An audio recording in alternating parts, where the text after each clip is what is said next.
What's up, everyone? Welcome to your weekly tech update, the show that explores the newest, coolest, and craziest side of the interwebs. I am your host, Ray McNeil. Coming up on the program today, SpaceX has stacked its Starship atop a massive booster for the first time, making it the world's tallest rocket. Disney's Star Wars Galactic Starcruiser Hotel is going to cost you at least $4,800. Happening in this week's What The? Just have a think. What would happen, in your opinion, if you invited a 6-foot-tall Bigfoot as the entertainment of a 6-year-old's birthday party? Yep, you would be correct. And you can check that video out in today's What The? And of course, we'll wrap up the program with this week's Moment of Joy. All that and a whole lot more coming up on today's edition of your weekly tech update. Next.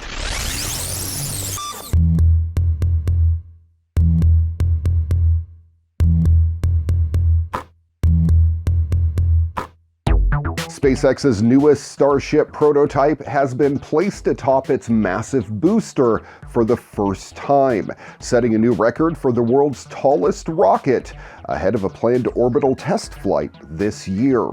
Engineers performed the stacking test at the SpaceX Starbase facility in South Texas near the village of Boca Chica.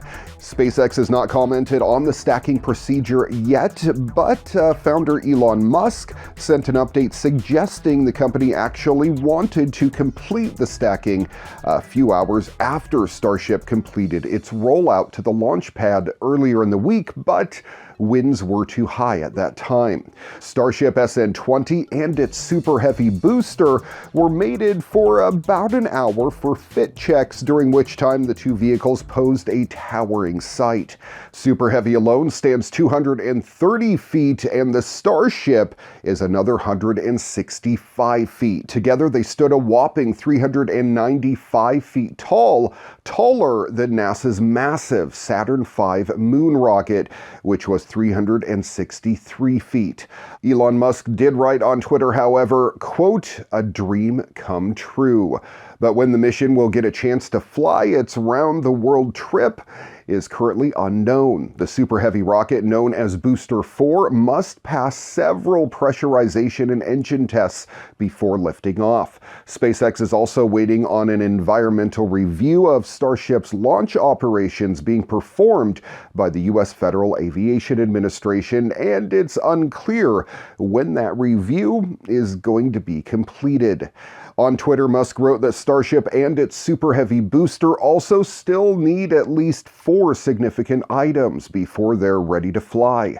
Those include final heat shield tiles for Starship, thermal protection for the Super Heavy's engines, more ground system propellant storage tanks, and a quick disconnect arm for Starship, likely attached to the pad's gantry tower.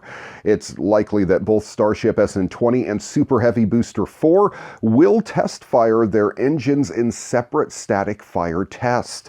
SpaceX routinely conducts such tests before its commercial launches, and test fired its Super Heavy Booster 3 prototype just last month. A Starship orbital flight plan submitted by SpaceX to the FAA includes some firsts for the Starship program, which has been regularly testing prototypes for flight operations. Now, according to the plan, the Super Heavy Booster 4, after hefting its first Starship prototype aloft, will splash down in the Gulf of Mexico, roughly 20 miles offshore.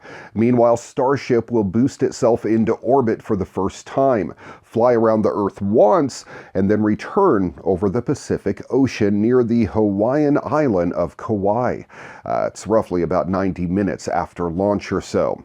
SpaceX plans to eventually use Starship as a fully reusable 2-stage transportation system to send humans and large sets of cargo to the Moon, Mars, and even distant solar system destinations. Even around the other side of the world in less than an hour. That's the one that I'm super excited about. Recently, the program got a large contract win after NASA selected Starship as the crewed lander for the agency's Artemis moon landing effort. Under the previous Trump administration, NASA was shooting for a 2024 deadline to put boots on the surface. The new Biden administration, however, hasn't yet committed to a timeline. Razer back in the news, this time for Project Hazel. It's one step closer to becoming a product that you can actually buy. Recently, the company announced a final name for the face mask. It's now known as Razer Zephyr, and you can sign up to test the device ahead of its planned release date later this year. Even among Razer products, Zephyr has had a highly visible development cycle. The company first announced Project Hazel back at CES 2021, promising a high-tech face mask with built-in RGB lighting, because, everything has to have RGB lighting these days. It even has an active air filtration system Razer claimed was as effective as an N95 mask. In March, Razer's CEO revealed that the accessory maker was moving forward with plans to manufacture the mask, noting that he believed there would still be a market for Project Hazel even as countries started to vaccinate their people against COVID-19.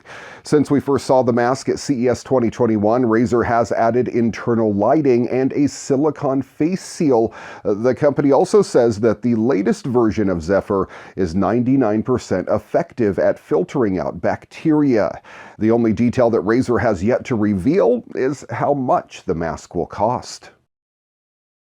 We're gonna get there, I swear. Eventually, one of these days, sometime soon, I know I've been saying this for a while, but we will eventually get flying cars. Here's more evidence of that. Tetra Aviation, an aircraft manufacturing startup based in Tokyo, Japan, won the $100,000 Distributor Award at the FoFly Personal Flight Contest. The startup has now unveiled the exclusive single-seat eVTOL aircraft dubbed the Mk5 at the week-long EAA AirVenture event at the Whitman Regional Airport in Wisconsin. The fully electric personal aircraft is designed to be safe, quiet, and easy to manufacture. Forged from aluminum and carbon fiber reinforced polymers, the Mk5 measures roughly 28 feet wide and 20 feet long, and about 8.2 feet high or so. It weighs around 488 kilograms when empty. The aircraft holds only one passenger, weighing up to 90 kilograms, meaning if you're overweight like myself and some others, you're probably not going to be able to ride, at least in this prototype. I'm sure the actual production vehicle, if it ever comes to that, will support a heftier pilot, we'll say. It has a cruise speed of 100 miles per hour, ranges as high as 100 miles, and has a flight time of about an hour. The aircraft has 33 propellers, 33 electric motors, tandem wings, and a tricycle fixed-wheeled landing gear. It's equipped with some 32 vertical rotors on 4 fixed wing planes, along with one horizontal thrust at the rear to help it soar through the skies.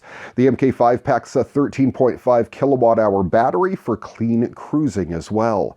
The passenger can operate the aircraft via a joystick or semi-autonomous fly-by-wire electrical controls. For safety, however, the company will be using at least 3 redundant flight controllers capable of redistributing power across its 32 props in the case of a motor or flight control failure. As the aircraft is easy to manufacture, it's also easier to scale from prototype to mass production. The team at Tetra Aviation is also conducting test flights throughout the year to ensure the Mk5 runs smoothly and safely. The aim is to start delivering the personal transportation service as a kit plane as early as 2022. The company will also need to seek all the requisite regulatory approval should it wish to operate its aircraft within the U.S. The Mk5 is already available for pre-order from the company's website.